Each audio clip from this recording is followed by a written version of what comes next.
महानगरपालिका सिद्धार्थ उद्यानातील प्राणी संग्रहालय लवकरच मिटमिटा येथील नव्या सफारी पार्कमध्ये स्थलांतरित केले जाणार आहे।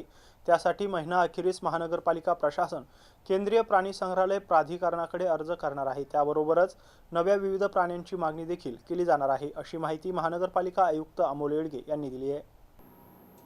Smart city development corporation Mitmita परिसरात 250 कोटी रुपये खर्चून सफारी पार्क तयार केले। या पार्कचं काम सध्या शेवटच्या टप्प्यात आहे, परंतु आता स्मार्ट सिटी प्रकल्पाला केंद्रानं मुदतवाढ न देता स्थगित केलंय। त्यामुळे प्रत्येक शहरातील स्मार्ट सिटीचे प्रकल्प त्या शहराच्या महापालिकांकडे वर्ग करण्यात आले।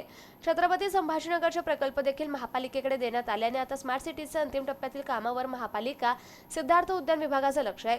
येत्या दिवाळीमध्ये या पार्कचं लोकार्पण व्हावे यासाठी महापालिका प्रशासन युद्धपातळीवर प्रयत्न करत आहे। त्यासाठी सर्वप्रथम या पार्कमध्ये जंगलाप्रमाणे प्राण्यांना आवश्यक असलेले निसर्गरम्य वातावरण तयार करण्यात येते।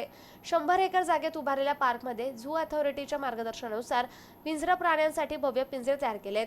विविध प्राण्यांचे सुमारे 55 पिंजरे आहेत। पर्यटकांना आवश्यक त्या सर्व सुविधा या पार्कमध्ये उपलब्ध करून देण्यात आल्या आहेत। सफारी पार्कमध्ये आतापर्यंत विविध प्रकारच्या 8000 झाडांची लागवड करण्यात आली।